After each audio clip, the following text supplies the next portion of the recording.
有什么毛病啊？千里迢迢的从苏州奔过来抓蝴蝶，我家的肥猫都懒得抓蝴蝶呢，要我来抓？哼，猫最会抓蝴蝶了，找只猫来当绣娘好了。家园，家园，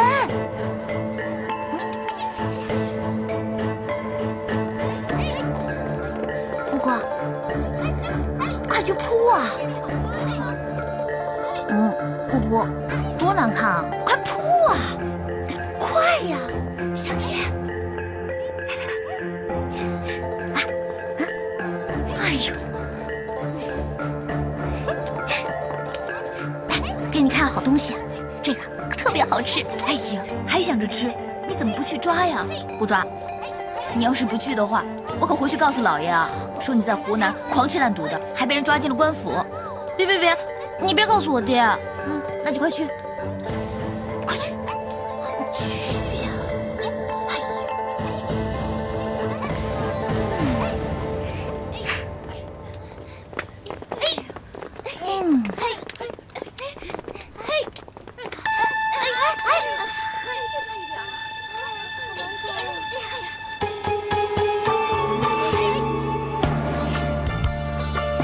他干嘛？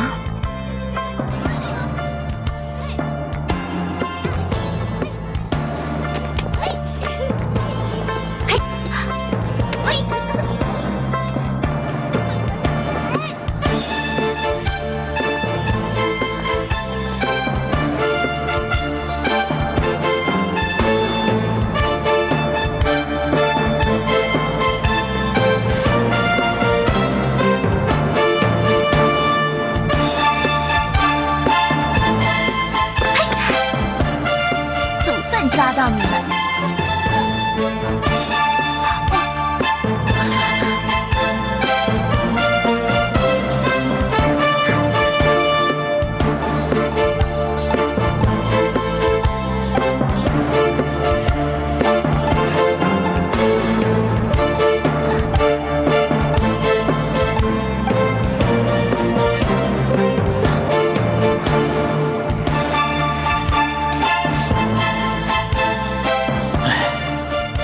上写，奴才在。这丫头灵光啊！是皇上。哎呀，阿点梅，累死我了！哎呀，你说今天怎么这么累啊？哎，有什么好吃好喝的，赶快给我拿过来啊！佩云，咱们不得不承认。承认什么？承认你聪明？什么呀？咱们不得不承认，咱家后院那只肥猫，它太不容易了。抓耗子也就算了，原来啊，这抓蝴蝶还是个本事呢。它又没有桂花蜜，我呀，真是服了你了。哎，你哪儿想出来的点子啊？哼，服了我了吧？平常就知道会笑我吃，现在才知道这一吃啊，天下无难事。哎，干嘛呀？大呼小叫的！你使诈，你用奸计！哎，这话可不能乱说啊！这招又不是我想出来的，那是天子万岁爷想出来的。谁知道要抓蝴蝶啊？万岁爷可没让你用奸计！哼，你又误判圣意了吧？这皇上圣明，他呀要的不只是会绣蝴蝶的手，他要的是聪明的脑袋、机智的绣娘。什么叫奸计？计本无中间之分，要看人怎么用。达到目的，获得成功，这就是好计。你早就知道内幕，早就知道今天比试的方式，所以你才会预先带着一罐蜂蜜在身上，对不对？对，就是不公平！你早知道了，知道了。你姑姑早就已经告诉你了吧？你扯我姑姑干嘛？如果跟你姑姑真的无关的话，你怎么会用这样的奸计呢？姐妹们，江家园胜之不武，江学敏徇私舞弊。对，就是胜之不武，徇私舞弊。唐锦珍，你干嘛你？你这个小人，你比试赢不了我，没本事，还让我姑姑！你动手！你动手推我！你使奸计，你还动手推我！啊！我手好痛啊！没事吧？好你个江家园，自知理亏服不了人，你就动粗！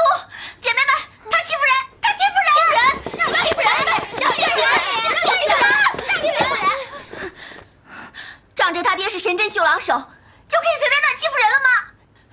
说不定他爹早就知道内幕了。姐妹们，我们都被糊弄了！你还诬赖我爹，你敢把我爹也扯进来？难道跟你爹没有关系吗？你还推我们，还打我们！我就推你怎么了？我就动手了。你呀，还不如吃蝴蝶呢！我捏死你！给我打呀！江家园、杭景珍，你俩要不要脸呀？啊！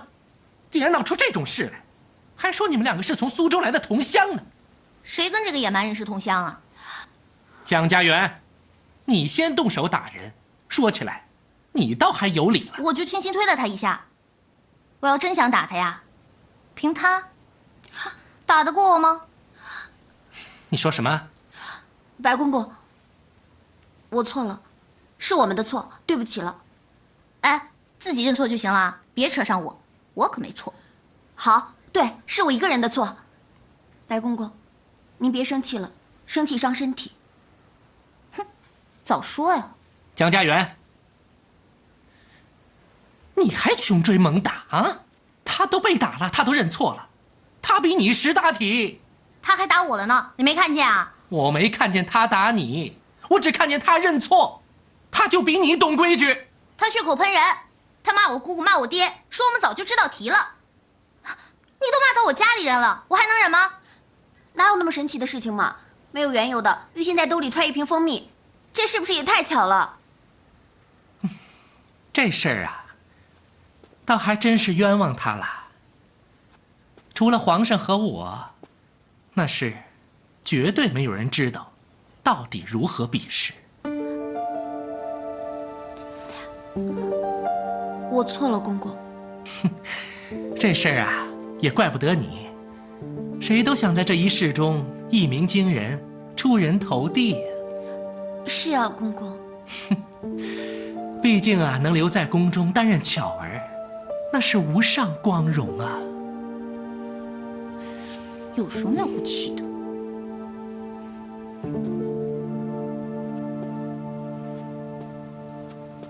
你说什么？我说没什么了不起啊。你再说一次。留在宫里没什么了不起。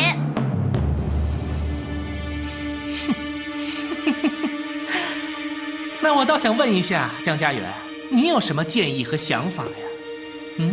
哎呀，你说这儿有什么好玩的？还不就是吃的好点罢了。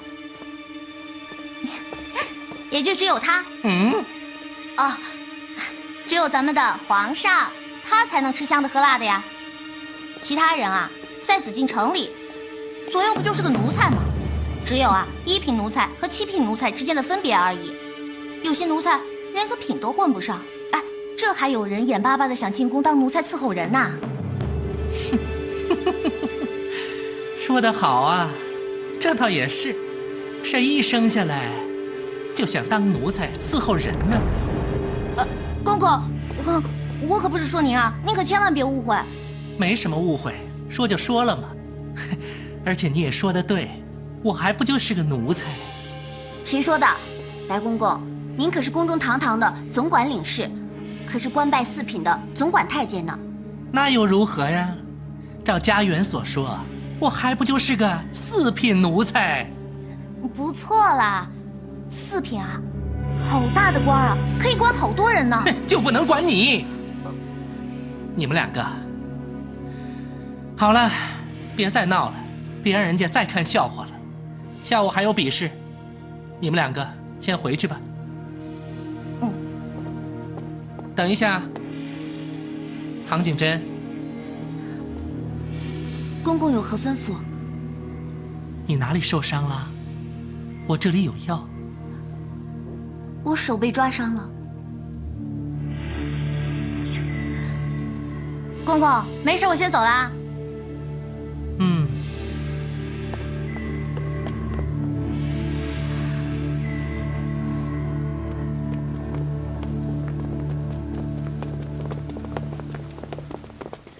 小姐，小姐，怎么样？没受责罚吧？到底怎么样啊？啊，没事吧？江叔，你看，哎呀，你倒是说话呀！景珍呐，你是个明事理、懂规矩的孩子。这事儿让你委屈了。是公公大人有大量，不跟我们计较。还什么大人呢？那个丫头片子，不还直说我就是个奴才？那我可不服。天底下能够有几个人像公公这样位高权重的？且不说公公坐这个位子，坐了这么多年，就说什么？就冲公公这样的尊姓，我也见不得别人羞辱您。怎么说呀？我娘也姓白，不说张光，也觉得带着3分亲。哦，原来外家也姓白呀。是啊，公公，所以见到您就跟见了家人一样，觉得分外的亲切呢。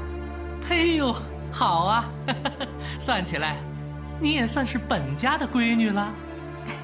谢谢公公不嫌弃。哎呀，别玩了！你真这么在白公公面前应答的啊？对啊，我就这么说的呀。哎呦，小姑娘啊，你可得罪人了。是啊，是啊，你不知道那个白公公啊，他心机阴险，城府很深，斤斤计较，老奸巨猾。他呀，尖酸。小祖宗啊，你可不啊，这话说不出来很难过的。我说你怎么到哪儿都死性不改，口无遮拦啊？要能改，能叫死性吗？再说了，明明你们心里都是这么想的，干嘛不让我说啊？有些话只能搁在心里去想，不能挂在嘴上。反正也来不及了，我说也说了，收也收不回来。而且啊，我压根就不想收回来，我就是觉得什么四品总管乱七八糟的。他准再说了。家园，这些年来你怎么光长个子不长心眼儿啊？这什么地方？这是宫里，一句话说错，身家性命都会难保的。你都不知道自己得罪了什么人，就会闯下祸根呐。所以我不愿意进京，不愿意选上绣娘，我不要留在宫里。你可想入选刘宫啊？公公，景真很希望留在宫中。孩子啊，过来。公公，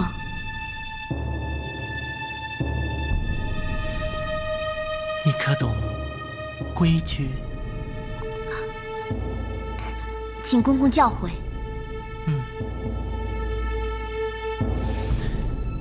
周礼有在，刺绣，亦画乃次之，故画、绣二公，共其职也。公公的意思是，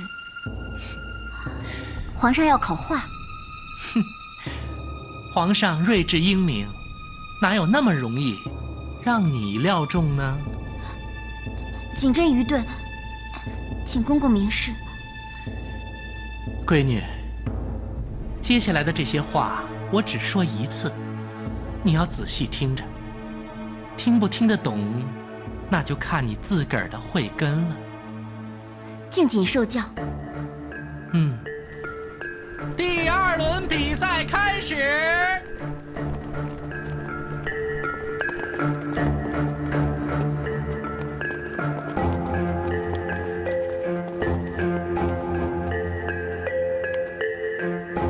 大家听好题目：规矩。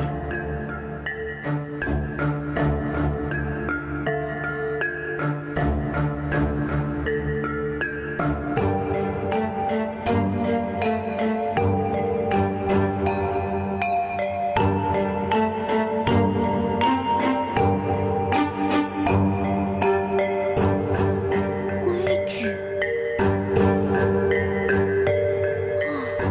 偏教最不懂规矩的人秀规矩。姑奶奶，你说这叫什么题目啊？这规矩，这规矩要怎么绣啊？就算老爷来了，他也绣不出来规矩啊。我只听人家说过要守规矩、懂规矩，这怎么绣规矩啊？所以说呀，根本就没有人能绣出规矩来。这规矩啊，只有万岁爷自个儿知道。哎呦！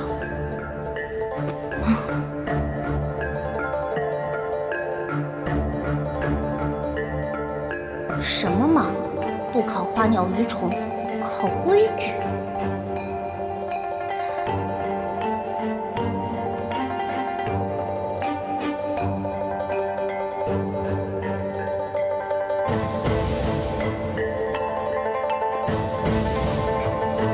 江家园，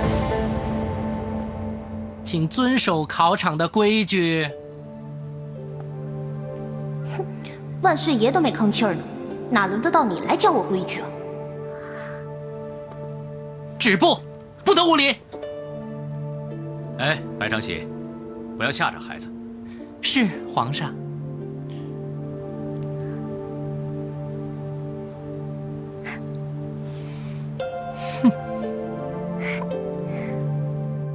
规矩呀，这次皇上出的题也太难了。是，你说这要是花二鸟啊，规矩谁知道啊？也罢，净出这种考题，输了也不丢人。哼，你怎么就认为家园一定会输啊？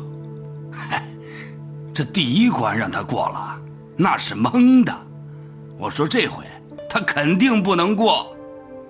我说不丢人，那是因为他出的是这种考题。人家也不知道，小姐根本连针都不会拿。反正我相信他一定能过关的。哎呦，小兄弟啊，看看，你说这种话都心虚。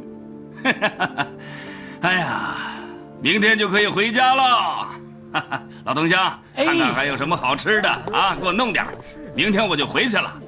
啊，行，我给你备去，我这就给你备去啊，你等着啊。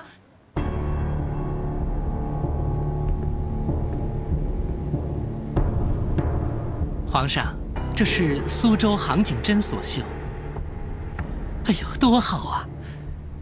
正所谓无规矩不成方圆，外圆内方，刚柔并济，有为有守。正所谓情在境内，义在方外。该说的话都让你说完了。奴才不敢，奴才放肆了。不懂规矩啊！万岁爷，请恕罪。好了，起来吧。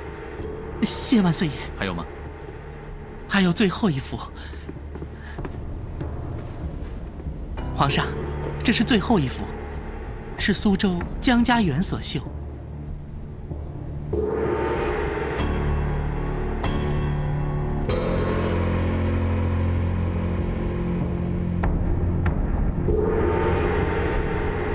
江家园，民女在。你这是什么意思？让你绣规矩，你为何绣字呢？回皇上，民女啊，本想绣皇上圣像，但恐大不敬诋毁龙颜，于是绣字。那何以绣皇上二字呢？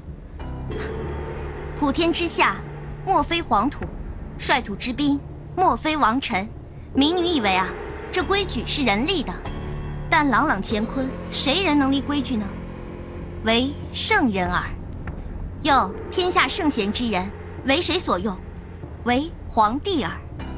圣主贤君如万岁爷，以身为本，立下典范，德行如草上风，风行草偃，臣民幸福。这样便是可以流传千古的规矩。好，就属你说的好。皇上说的就是规矩。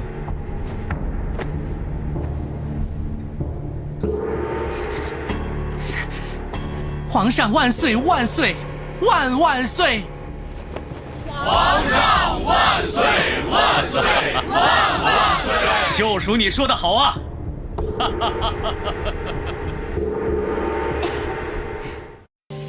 江家姑娘果然是兰心蕙质。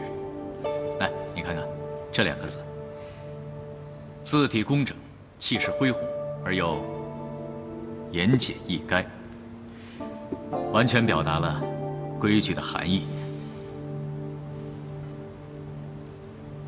怎么，你不以为然吗？奴才不敢。别说不敢，让你说你就说。是皇上。奴才认为，这江家园的确是机灵聪明，善解人意，但刺绣得论真下功夫啊。据奴才所知，论真下功夫，在这些绣娘里面，当属杭景真呐。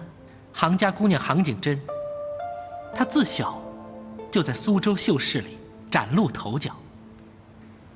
她谱不离眼，针不离手，她……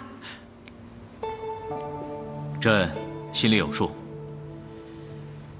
这个刺绣自然是要见真功夫的，所以朕并没有把杭景真淘汰。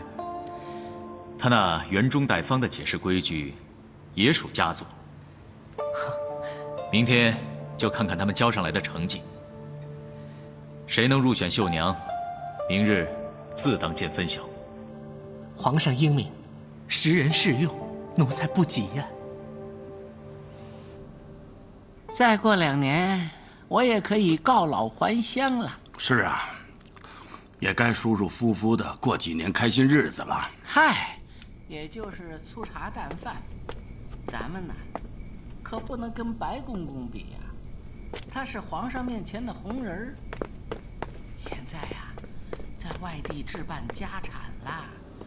听说啊，连老婆都娶了好几房啦。老婆？啊，哎，他也能讨老婆吗？这不是作孽糟蹋人吗？哎，买了人家黄花闺女，在家过干瘾，这叫生不如死啊！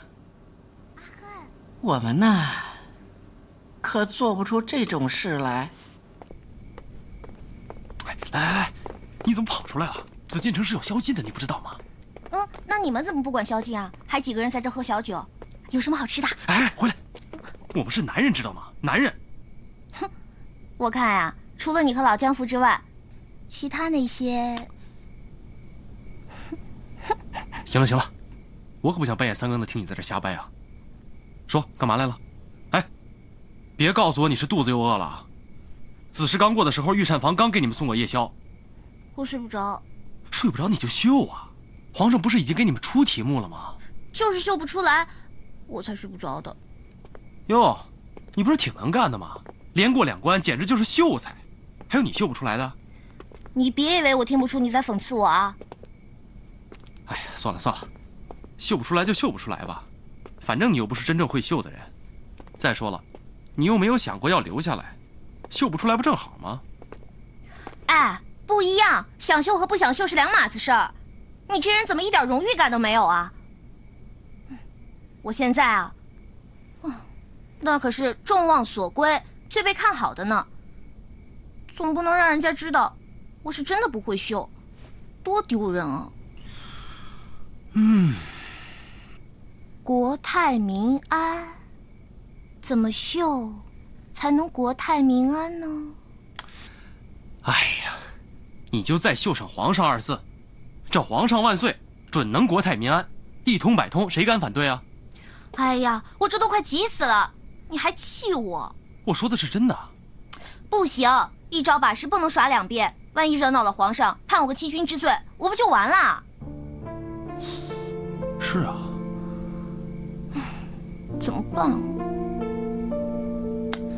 哎，你先别着急，哎，咱们坐下来慢慢想啊。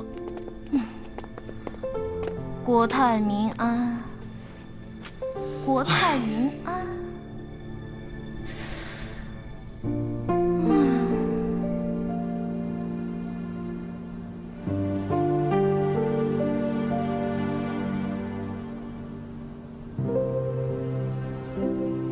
闺女啊，我已经向皇上提过你了，你要用心去绣，明白吗？谢谢公公，我明白了，这一次我一定会赢，我一定会赢的。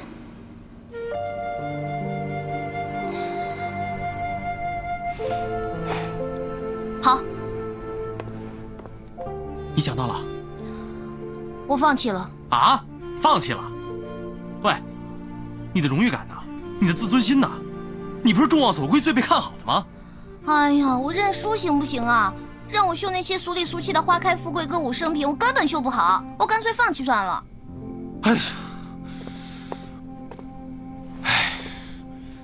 哎，这认输也是需要勇气的。我爹罚我练字的时候，我写过的，什么大智若愚，大勇若怯，我若怯，我怕了，行不行？这可也是一种大勇呢。我可是很勇敢的。哼！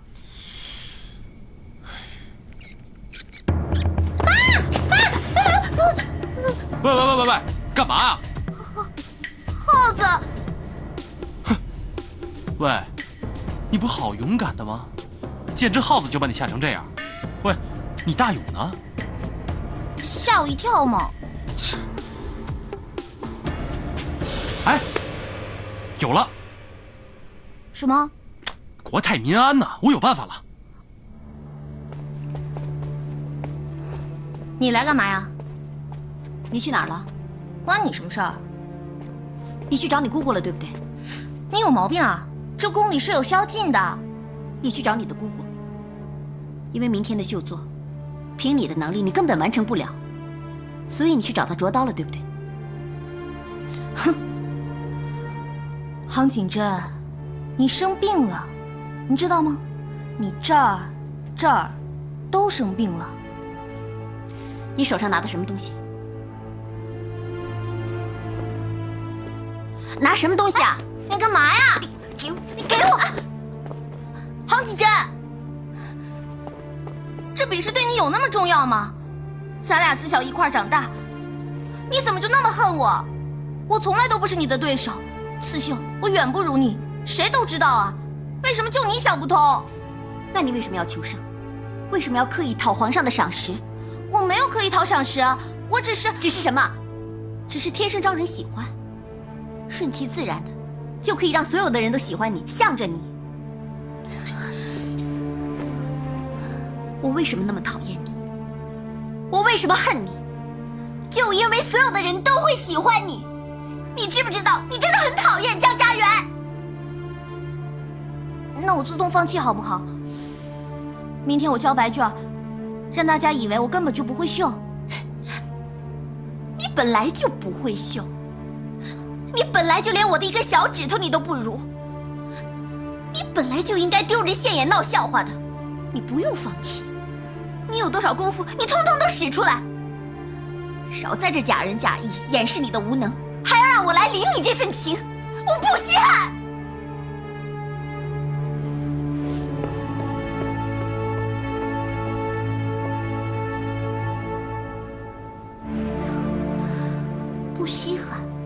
不稀罕还来检查我，切，稀罕的不得了呢。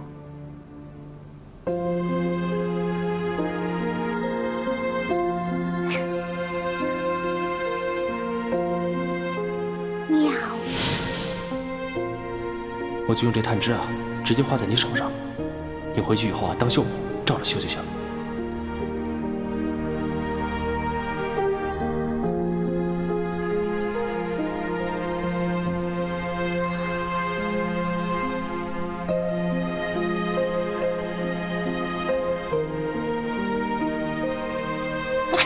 动啊！痒，忍一下，很快就好。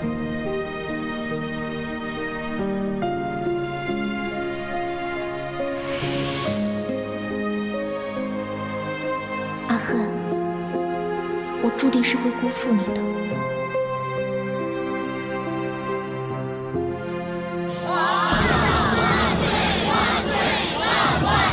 众爱卿平身。谢皇上。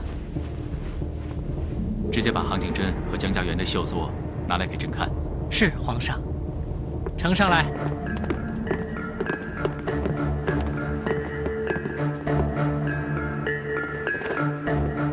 皇上，这是杭景真的。好，让他自己说。杭景真，启禀圣上，民女所作，乃绣法中之穿罗绣，绣的是唐乐舞。民女认为，中国上溯1000年，自周至大明以前，为汉唐盛世，所以民女选择唐乐舞的主题，来表现大明盛世之国泰民安。好，用心良苦，说得很好。白长喜，把江家园的作品呈上来给朕看看。是皇上。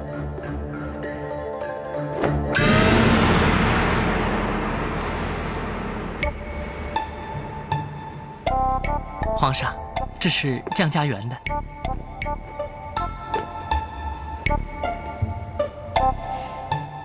江家园，你这绣的是什么意思啊？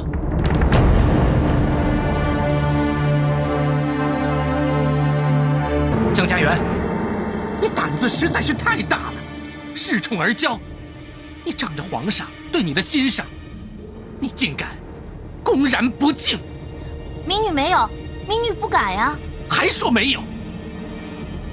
皇上要的是国泰民安，你竟然绣上几个畜生，把老鼠也绣上，你还不是公然藐视吗？我不是那个意思，我是想把……闭嘴！在圣上面前，你竟敢回嘴狡辩！让他起来说话吧。是皇上，还不起来？谢皇上。朕问你，你所绣的一鸡一犬一猫一鼠，难道不是暗指鼠辈横行，鸡犬不宁吗？回皇上，恰恰相反，这就是万岁爷您要的国泰民安呀。又玩什么花样？这是国泰民安？是啊，花开富贵算什么呀？民生潦倒的时候，花一样得开啊。清明上河图算什么呢？那呀是有钱人家的玩意儿。朱门酒肉臭，路旁仍有冻死骨。唐乐舞算什么？贞观之治，那是以前人的。那你这个老鼠，这几个畜生算什么意思啊？人手里人作乐，人吃得饱都不是难事。民女认为，真正的太平盛世，国泰民安，那得舒服到畜生都祥和了，鸡犬交好，饱足到天敌如猫鼠都亲如一家。简单的说啊，就是好到连猫都不抓耗子了。那上面绣的就是啊。这个就是真正的国泰民安，六畜兴旺了。要不怎么会有宁做太平犬，不为乱世人这句古话呢？说得好啊！民生富贵，就连猫都不抓耗子了。说得好！说得好啊！白长喜，今天我们可是选中了一个聪明的绣娘啊！奴才明白，你还不谢主隆恩？谢主隆恩，我可不可以放弃啊？恭喜呀、恭喜你家小姐，你家小姐啊，真有两下子。那当然，刺绣世家嘛。是啊，我在宫中的最后2年有家园陪我，我就再也不寂寞了。是啊，他这一来得10年呢。10年。留在宫中10年，景风少爷还会等待吗？为何要放弃这份殊荣呢？我要嫁人。大声回话！我要嫁人。就是为了要嫁人吗？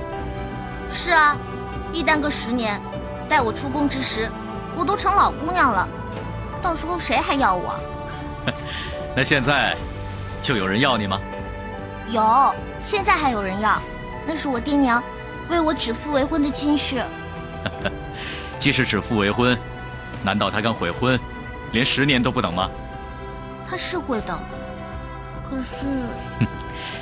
起来回话。谢皇上。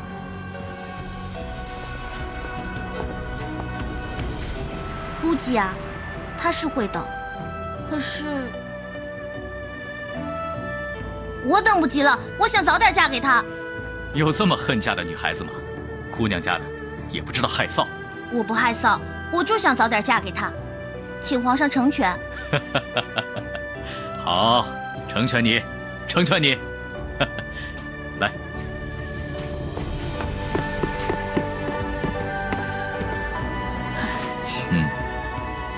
难得一个女孩子家如此勇敢，且不爱慕虚名，朕就成全你。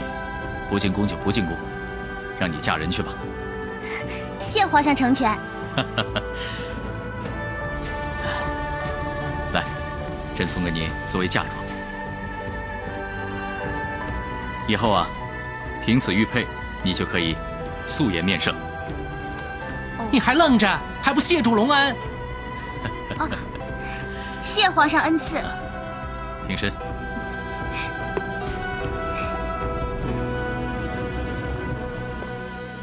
哎呦，我的小祖宗，小祖宗，这是皇上赏赐的东西，你怎么能如此轻慢啊？哎呦，现在是我的啦！哎呦，你正经一点行不行？别再惹祸了。不就是块玉佩吗？找找啊，咱们苏州老街上一定有。这可不是普通的玉佩啊，这是万岁爷赏给你的。当时还说了，凭此玉佩可素颜面圣呢。哎，姑姑，这素颜就是不洗脸的意思吗？这不洗脸有什么了不起的？我就经常懒得洗脸啊。真不懂规矩。姑姑，以后啊，谁也不许说我不懂规矩。我可是考过了皇上设的规矩那一关。那是，哎，但是你知不知道啊？得此玉佩，那是多大的恩宠啊！这后宫六院里，有几个贵妃娘娘能被恩准素颜面圣的？哪个见皇上之前，不都得去熏香沐浴，整肃仪容的？这有什么了不起的？我不觉得呀。哎呀，你说你这孩子，怎么一天到晚就知道疯疯癫癫的？你这样下去怎么行啊？还当着大庭广众之下说自己为了成婚不进宫，这万一要是传出去啊，还不让人笑掉大牙啊！我是想嫁人啊。你怕什么？杭景峰那吃小子，让他等你一辈子他都等。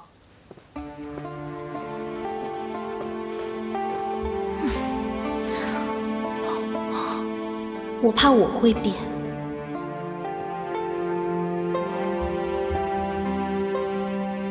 皇上，免议。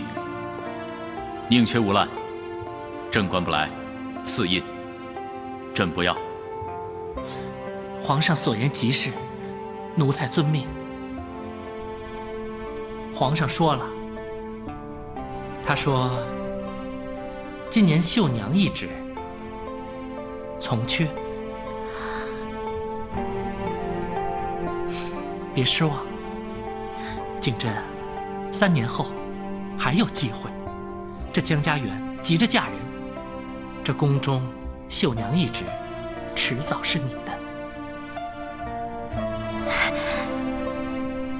景珍还是要谢过公公。哎，快起来！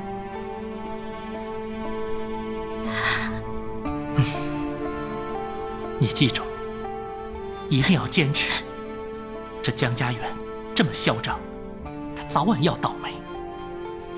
我们就等着瞧。摆出来，摆出来！有什么好吃好喝的，全都给我拿上来！哎呀，你小声点儿，这可是单公公啊，为你私下开火呢。哎，不妨不妨。宵禁之前呢，吃饱喝足，各自回房间。来来来，都坐下坐下。啊，有那道冰糖肘子吗？想死我了！哎，来了来了，冰糖肘子来了。为了这道肘子啊，我都可以放弃杭景峰。就爱吃。来，我敬你一杯。小姐他可敬你一杯。真有两下子，轻轻松松就过关入选绣娘了。哎呀，那叫什么本事啊？反正3年一选，每次总有人选上的。我姑姑不早就是宫里的绣娘了吗？是啊，真难得啊，谦虚起来了。哼，他还有话没说完呢。你又知道我有话没说完啦？当然，他的意思啊，是选中绣娘其实没什么了不起的，让入选的绣娘不入宫，那才了不起呢，对不对？是不是被我猜中了？行了，来来来大家喝一杯。来，我们家小姐啊，那才叫一个本事呢，别人挤破了头，用尽了心机手段选不上，我们家小姐轻轻松松连过3关，对不对？还有，更难能可贵的是，他还获得了当今万岁爷赐的白玉玉佩1枚。嘿嘿，这下可好了，老爷有先帝爷赐的匾，小姐呀也不是弱啊。或赐当今万岁爷赐的玉佩，真是青出于蓝而胜于蓝呐！厉害厉害呀！这下杭景真啊，可难过了。哎，行了，快吃吧。昨天晚上我本来要弃权放弃，把这头衔让给他，是他自己不愿意，还凶了我一顿。好了好了，别说了，大家快吃吧。江家月，我恨死你！这一辈子，我跟你势不两立。吃，请坐，请坐。静婷啊，有桩事我想问你。什么事啊？今天早上啊，木渎那儿来了几个人。木渎，什么人啊？桑农啊。桑农？他们来有什么事啊？说是今年咱们绣庄里向他们采购的丝量锐减，可有此事？确有此事啊。年年我们向他们采购的丝量都是有定数的，何以今年锐减呢？哎，你忘了，今年闰5多了一整月的黄梅天嘛。所以骚过、上过色的丝，那是经不起放的。天气潮湿，色一退。再加上这样，你这阵子又忙着为圣上赶绣龙袍啊，更得小心啊！万一稍有不慎，用上了劣等丝，那可不是闹着玩的。所以我就自作主张，暂时先缓缓吧。哎，你看我，我没想到这些。应该啊，我先跟你说一声，下回这种事呢，我一定先向你禀明。快别这么说，别这么说。你脑筋想比我灵光，以后这种事儿啊，还是你说了算。哎呀，怎么了？那些桑农们不高兴了，直接上你那儿告状去了？倒也不是，大家都是合作多年的老伙伴，心中有疑问，便就问到我这儿来了。什么芝麻大点的事都直接上去问你，倒叫我们这些下手挺难做事啊。静婷啊，这么说话就见外了，咱们是多少年的老交情了，有什么上下主从之分呢？你做事条理分明，我不过善绣而已呀。这些年来，若不是靠你多方打点，苏州绣市岂有今日的荣景啊？是啊，你呢善绣，尽管埋头去绣吧。我呢，管外务杂事。咱们兄弟联手，岂止是兄弟呀？不久啊，咱们还是儿女亲家，是吧？哎，说到这个孩子们的婚事啊，这婚事啊，等你忙完龙袍以后再说吧。这婚事一办起来，琐碎杂事一堆啊。我怕扰乱了你的心思。静婷，怎么我一提这婚事你就推拒啊？难不成你真要退了这门亲事？瞧你这话说哪儿去了？18年前的铁约定，我退得了吗？我们总得要等孩子回来之后才能着手进行吗？这都是啊，就怕你家景真此去不回，留在宫中了，那你夫妻俩还不得赶赴京城一趟？这一来一回，又得耽搁了。这幸好啊，这婚事办的是家园跟景峰他们，如果办的是景真呢，那才叫耽搁呢。这一等啊，就是10年了。这倒是，幸好。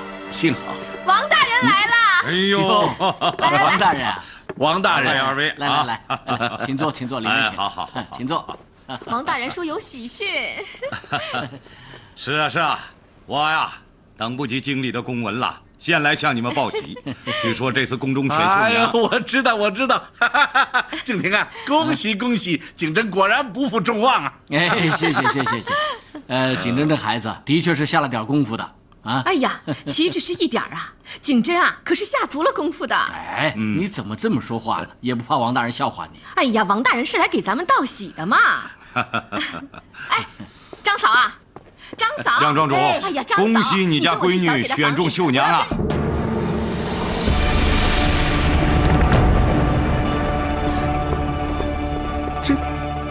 王大人，你刚才说？我是说你家闺女江家园拔得头筹，选中绣娘了。江家园可不就是江家园？真是虎父无犬女，青出于蓝胜于蓝呐！您府上可是出了2位御用巧儿，这还不该道喜吗？哎呀，那又何须上我家道喜呀？应该，自然应该，理当应该。敬亭是家园的师傅，那是名师出高徒，敬亭鞠躬绝尾呀。哎呀，不敢，我哪敢鞠躬啊？都是家园天资聪慧啊。不是景真。哎呀，这下可好了，景峰和家园的婚事，我看又得耽误了。这杯喜酒啊，我还是喝得到。10年后啊，这就是我为什么来你家道喜的原因。江家园虽然入选绣娘，可是他放弃了。放弃？他还放弃？是啊，他放弃了，你们家闺女景真，不就递补上去了吗？啊！哎呀，所以我们家景真就可以留在宫里了。是啊，这就是所谓我来你家道喜，一家选中2家喜啊！说来说去，苏湘粤蜀4大绣派，还是我们苏派独领风骚嘛！啊，是。哎呀，景亭啊，恭喜啊！是啊，还是有赖家园让位啊！哎，哪里，看你说的。哎呀，选中了！什么了呀？家园入选宫中绣娘了啊？是真的吗？啊，家园真是赏人有赏福呢。郝少爷，你可真有福气，媳妇儿是御用绣娘呢。恐怕要等10年了，能娶到巧儿，等20年也值啊。是啊。糟了，景真没选上。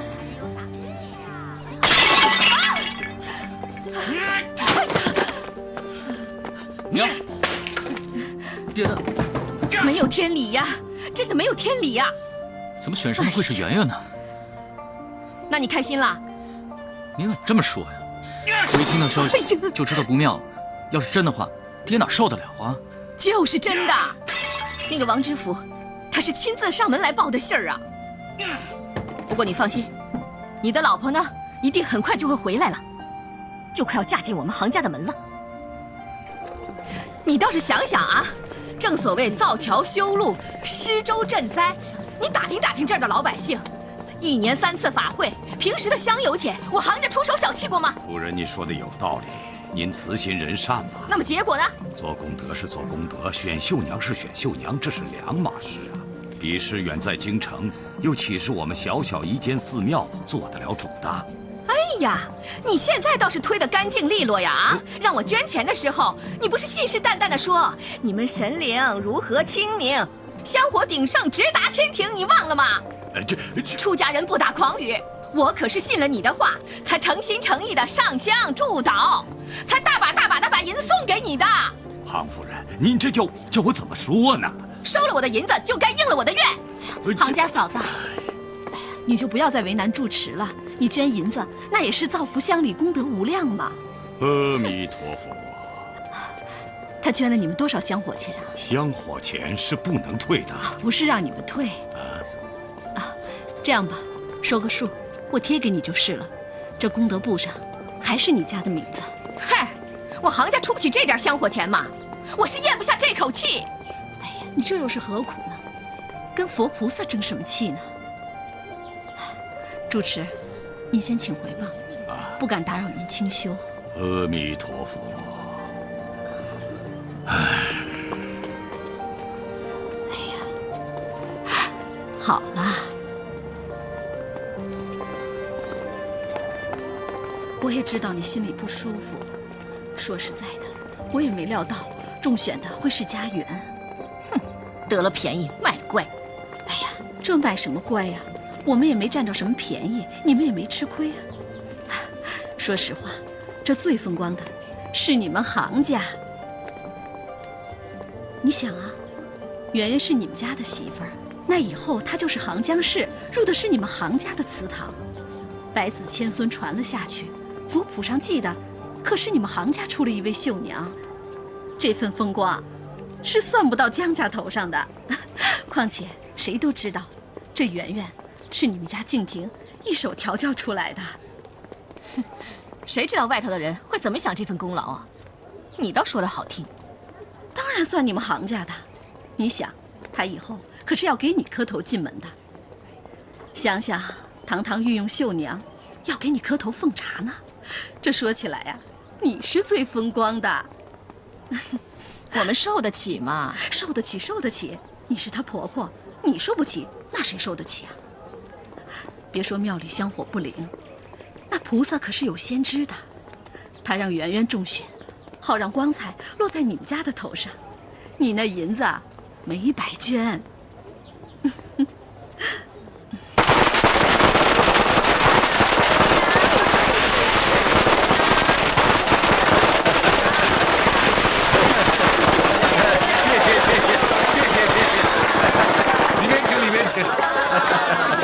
谢谢，里面请，里面请。哎呦，累坏了，这应酬啊，可真比刺绣难多了，对吧？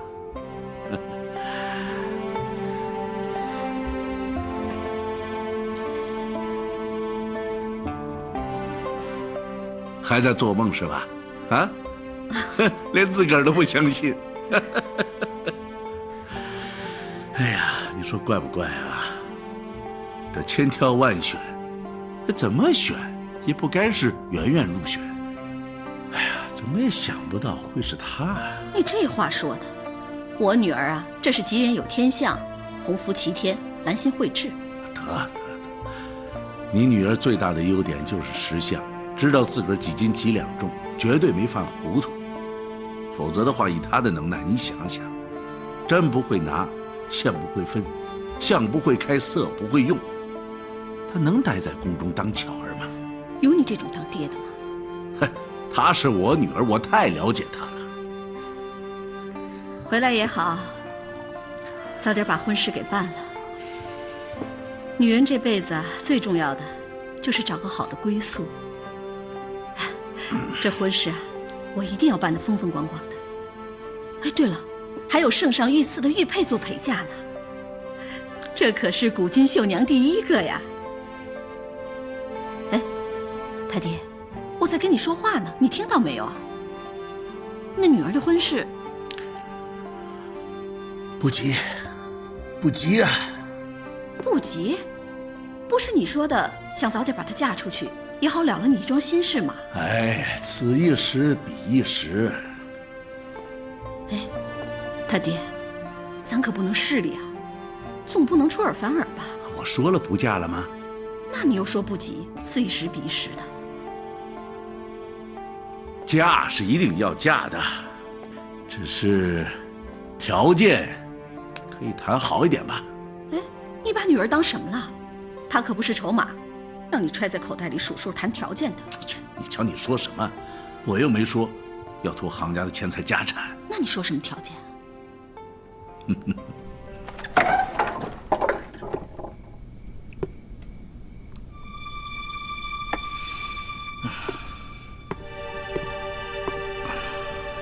爹，我扶您回房休息吧。来，让开。您累了，回去睡觉吧。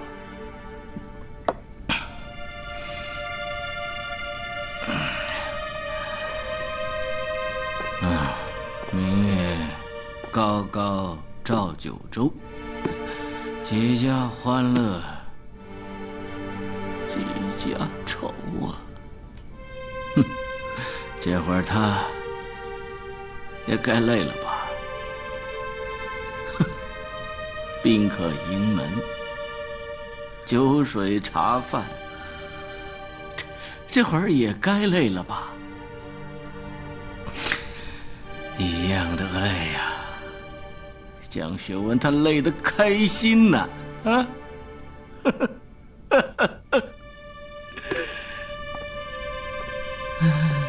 爹，咱们家也可以开心啊，没这么严重。景琛不也？闭嘴！我不稀罕，行家不会稀罕的。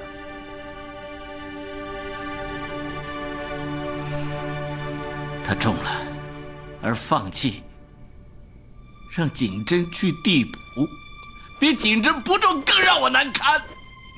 这丫头，等于当场给了我一耳光，还要我谢她一句打得好。圆圆她不是这种人，她没有那么深的心机。她没有，她太有了。表面上，她装着什么都不知道，实际上她心里面比谁都清楚。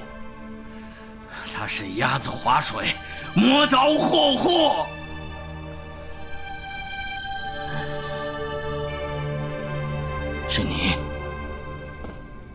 是你暗中教了她是吧？爹，您在说什么呀？我是您儿子，我教会了他对我有什么好处？他若入了宫，他不是没有入宫吗？在比试中胜了，然后放弃，既赢了面子，又挣了里子，给我一耳光，替他爹出了气，回来还可以嫁给你，高明啊！高明啊！您喝醉了？怎么就栽在一个黄毛丫头手上？我杭敬亭的一儿一女，为什么就比不上人家半点聪明啊？为什么你们这么不争气啊？爹，回去睡觉吧。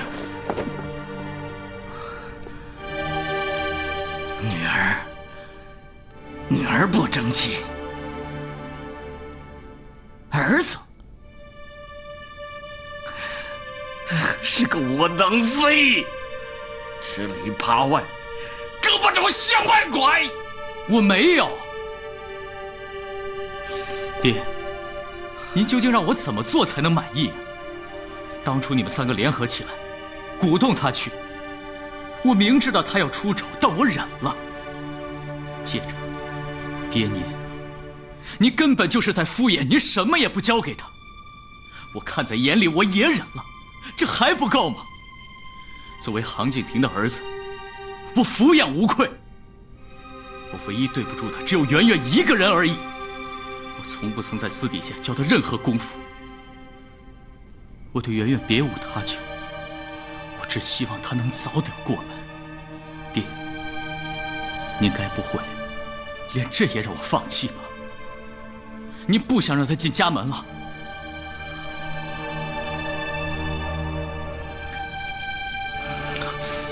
如果有朝一日关系、态势起了变化，你会站在哪边？我站在哪一边？你决定不了吗？爹，我不明白您的意思。我让你明白，你的脚踩在杭家土地上，头顶在杭家的屋檐下，你身上流着杭家的血，你名字冠着杭家的姓，这就是你的位置，你的身份，你明白了吗？我就是啊，要一直是，永远是。我当然是。好，那我会尽快去提亲的。所以学文啊，你看咱们是不是挑个日子，赶紧把孩子们的婚事给办了？是啊，现在秀娘这桩大事啊，也算是尘埃落定了，该是可以好好合计合计咱们两家大事的时候了。对呀，是啊，是啊。孩子还在路上，还没回来呢。哎，怎么了？日头变了呀？啊，从什么时候开始做子女的谈婚事还得自己来谈啊？那爹娘是干什么用的？哎呀，你看你这人，先听学文把话说完嘛。倒也不是说让孩子来做主啊，总觉得婚姻是一辈子的事，婚姻大事嘛，是吧？总得让孩子知情。什么？他不知情吗？嗨，这桩婚事啊，从他没落地的时候就定好了。从他认识杭景峰的那天开始，他就知道她是杭景峰未来的媳妇儿。行了行了，这倒好啊！现在说他不知情了。哎，嫂子，您别发火。这个他当然是知道，整个苏州人人都知道咱两家的关系。那你我是想说啊，这件事呢，多多少少也该听听他的想法吧。或许他想多赖在家里1年半载的，或许他想说，多学学厨艺、女工之类的活，免得嫁过去了初学乍练的叫景峰为难。况且，龙袍我还没有完工，也没有办法静下心来办婚事，是吧？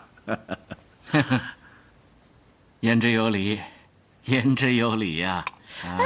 哎，我们也是有女儿的人，将心比心啊，咱们也不希望过于草率的就把闺女嫁出去了，对吧？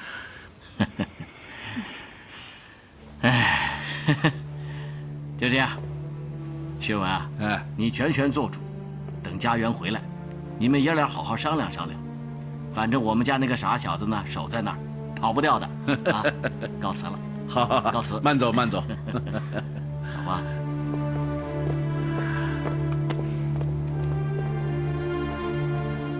江叔敷衍推脱，没错。哼，拽得跟个258万似的，又说啊这件事得问问自己的闺女，又说呢他还要绣龙袍。前些天他舔着脸亲自上门来谈亲事的时候，他怎么不提这些呢？现在倒好，一大堆的道理出来了，分明就是在推脱。怎么会这样呢？怎么不会啊？正常的很，这就是人性，这就是人生，有风使劲，乘胜得意啊！谁站在浪头上，谁高谁说话。江叔不会是这种得意忘形的人啊？那谁会啊？我的意思是，别以为只有你爹深沉有心眼儿，他江学文再完美，也是人，不是神。你不气啊？气什么？挺好，借这件事给你儿子上一课。你都学到了吗？不过数日之间，他的态度不变，前恭后惧，这是为什么呀？不就是因为他的女儿中选了绣娘，光耀了门楣，他江家觉得自然不同了，说起话来，哼，这干嘛要拿我和圆圆的婚事来做文章呢？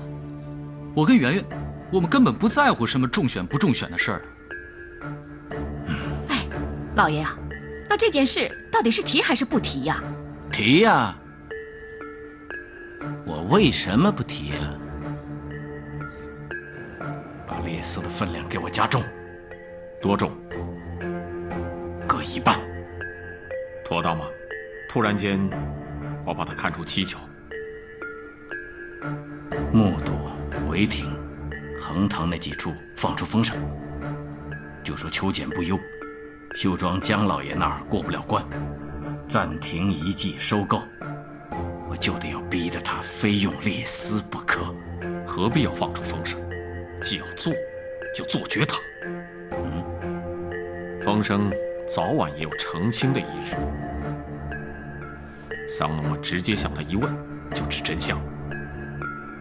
何不？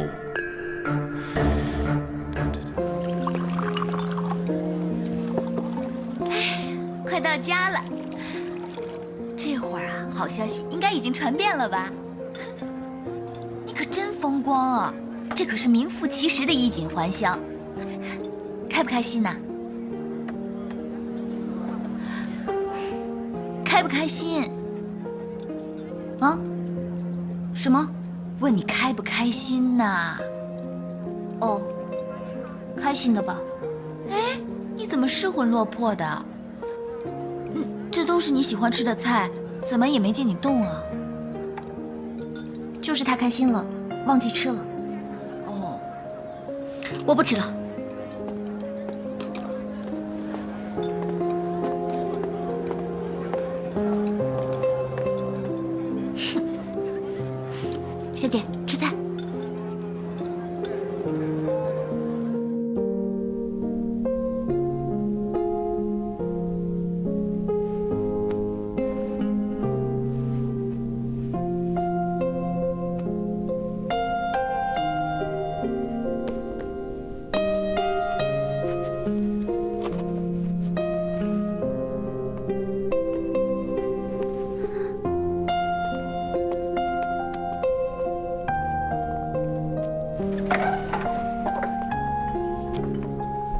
阿汉，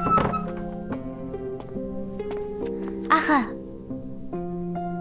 阿汉，睡着了也好，否则我也不知道该怎么说，但是我又不能不说。阿汉，我是不能喜欢你的，因为我要嫁给景风。如果你喜欢我，不是如果，我知道你就是喜欢我，我也不能接受你，你知道吗？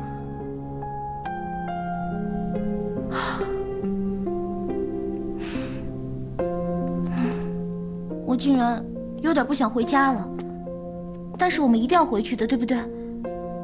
我不开心哎，我不喜欢看到你招呼他，我也不喜欢你越接近苏州你就越不理我。难道我们回了家就变得陌生了吗？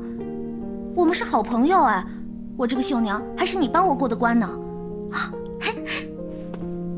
等我回到家呀，我一定要让所有的人都知道，是你徐恨立的功。我的话说完了，你继续睡吧。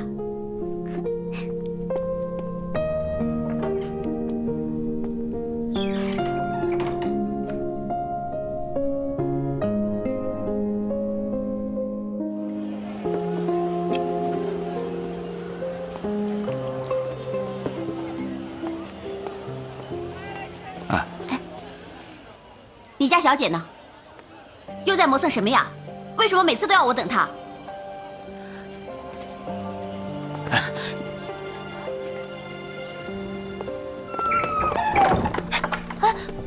你嘘，你听好了，不能跟别人说是我帮的你啊。昨晚你没睡着啊？那，你什么都听见了？哎呀！哎，货头子，你听我说。我不听，我不听，我想死了。货头子，不听。货头子，你听好啊，你能连过3关重品绣娘，与我无关，是你自己的事情，你知道吗？你要跟我说的，就是这些。没有其他要说的了吗？没有。那昨天夜里，你究竟是醒着的还是睡着的？你都听见了些什么？我半睡半醒，迷迷糊糊的，像做场梦。是，像场梦。还好，他没有完全听见。哎，总之，你就跟别人说我没有帮你，我只是护送你进京而已。你明明就有帮我啊，为什么不能让别人知道？我手里哪那么多问题啊？你这人很奇怪，怎么会有人有功不居功呢？要不是你给我想了个这么好的点子，替我画了猫狗鸡鼠的绣谱，我没替你画绣谱，我也没替你出点子，这一切都是你自己的成见。你是怕景风知道了不高兴，怕他再打你吗？我不怕杭景风，他是个好人。出发之前，他还拜托我，要我一路照顾你。所以，你是受他之托，才对我好，才教我刺绣的吗？对。